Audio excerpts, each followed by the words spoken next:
Lalong tumitindi ang usapan ngayon na malayo nang magkabalikan pa ang mag-asawang Richard Gutierrez at Sara Labati, lalo pat ngayong nakahanap na ng malilipatang bahay at magsusolo na si Sara. Ipinasilip ni Sara Labati sa isang post ang napakaganda at malaking bahay na kanyang lilipatan. Sa ngayon ay naghahanap pa si Sara ng interior designer na makakatulong niyang mag-ayos at mag-renovate sa bagong bahay. Switching up the mood for 2024.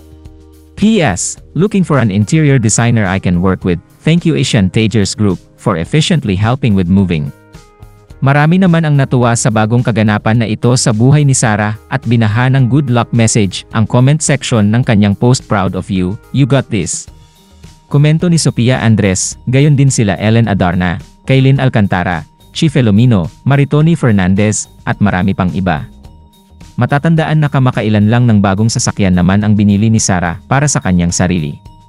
Samantala tuluyan na ring in-unfollow ng kapamilya aktor na si Richard Gutierrez ang kanyang estranged wife na si Sara Labati.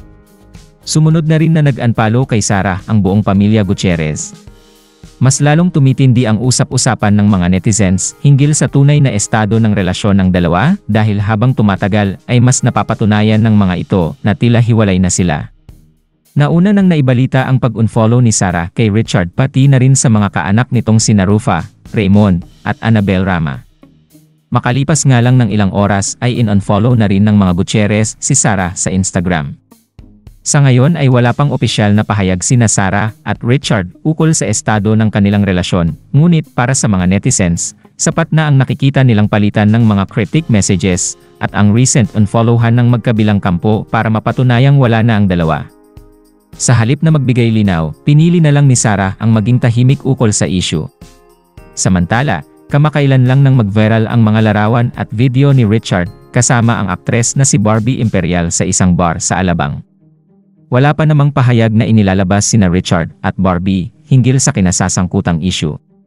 Ngunit nasabi naman ni Ogie Diaz, walang namamagitan sa dalawa at nagkataon lang na nagkatabi sila sa bar ng ilang minuto na siyang nabidyohan at napicturean ng netizens.